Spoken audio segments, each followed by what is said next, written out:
Let me read to you a passage from the 14th chapter of St. Matthew's Gospel, verses 13 to 21. It's the Gospel for the 18th Sunday in Ordinary Time, Year A. St. Matthew writes, "When Jesus heard what had happened, he withdrew by boat privately to a solitary place. Hearing of this, the crowds followed him on foot from the towns. When Jesus landed and saw a large crowd, he had compassion on them and healed their sick. As evening approached, the disciples came to him and said, 'This is a remote place, and it's already getting late. Send the crowds away, so that they can go to the villages and buy themselves some food.' Jesus replied, 'They do not need to go away. You give them something to eat yourselves.' 'We have here only 5 loaves of bread and 2 fish,' they answered. 'Bring them here to me,' he said. And he directed the people to sit down on the grass. Taking the 5 loaves and the 2 fish, and looking up to heaven, he gave thanks and broke the loaves. Then he gave them to the disciples, and the disciples gave them to the people. They all ate and were satisfied, and the disciples picked up 12 baskets full of broken pieces that were left over. The number of those who ate was about 5,000 men, besides women and children." That's from Matthew chapter 14, verses 13 to 21. What does it suggest to us? Well, of course, many things. But you know, one of the great benefits of the gradual spread of democracy in the world is that the average man and woman has been able to exert an influence on the goals of government.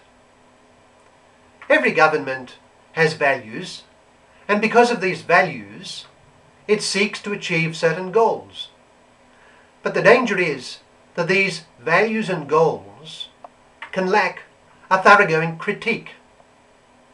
Moreover, majorities in society also will have values, and so will come to have goals. Goals and values spread within society, and they can be unthinkingly accepted by the people of those societies, especially when those values are espoused and promoted by the mass media. This is one reason why a democracy is so important. In a democracy that is truly functioning as such, the values of governments and of societies, or of the media, can be subjected to a critique from various quarters. That critique ought to have as its aim the attainment of the truth of the matter. The abiding danger in a democracy is that the majority view can be taken as being, in the nature of the case, the true view. The voice of a society can be unconsciously taken to be the voice of truth, because it's the voice of the majority. For instance, if a view prevails in a society that abortion is to be made liberally available, then, without necessarily saying as much, that is often subconsciously regarded as objectively the true one, because it is the view of the majority. Many simply accept as true the basic values of the majority around them. A democracy offers the opportunity to maintain a critique of the view held by a government that is in power, or the view held by a majority in society. A minority who can see the truth of a matter has the opportunity to press for the acceptance in society of the truth. And matters become serious when democratic opportunities are shut down by force or by manipulation. Now, having said all that, let me observe that one truth which is so important in society is the supreme importance of the human person. Each individual person must be respected in his basic and inalienable rights. This, probably more than anything, is always in danger of being forgotten in a society, both by those in power and by the majority. The temptation is to think that what is good and useful to the many is the supreme value, even if it is at the expense of the basic rights of the individual. We are reminded of this, I suggest, in our gospel passage today. Our Lord withdrew by boat privately to a solitary place, we read. And hearing of this, the crowds followed him on foot from the towns.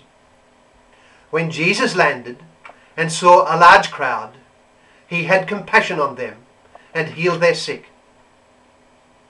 Our Lord is filled with compassion for each person in need. And we read that as evening approached, the disciples came to him and said, "This is a remote place, and it's already getting late. Send the crowds away, so that they can go to the villages and buy themselves some food." And Jesus replied, "They do not need to go away. You give them something to eat yourselves." Well, as we contemplate the scene, we are surely reminded by our Lord's unfailing compassion for each and every person that it is precisely the individual who ought to be at the center of all human and social activity. The individual, in his basic rights, must not be set aside for the convenience of the majority, let alone for the convenience of the ones in power. A person who holds Christ for his example, a person who wishes to put on the mind of Christ, holds as precious the least in need, the very least. And we have powerful incentives for this. Our Lord, in describing the general judgment of all the nations, tells us in Matthew chapter 25 that the king will take his seat on his throne of glory.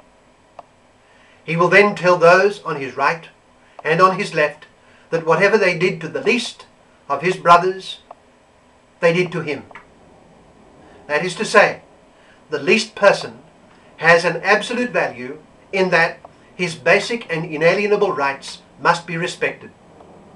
He must not, for instance, be harmed for the convenience of the many. This is not just a matter for society at large to remember. It's not just a principle for the critique of public and social policy. It is a fundamental principle for each one of us in our daily life and in our interaction with all others.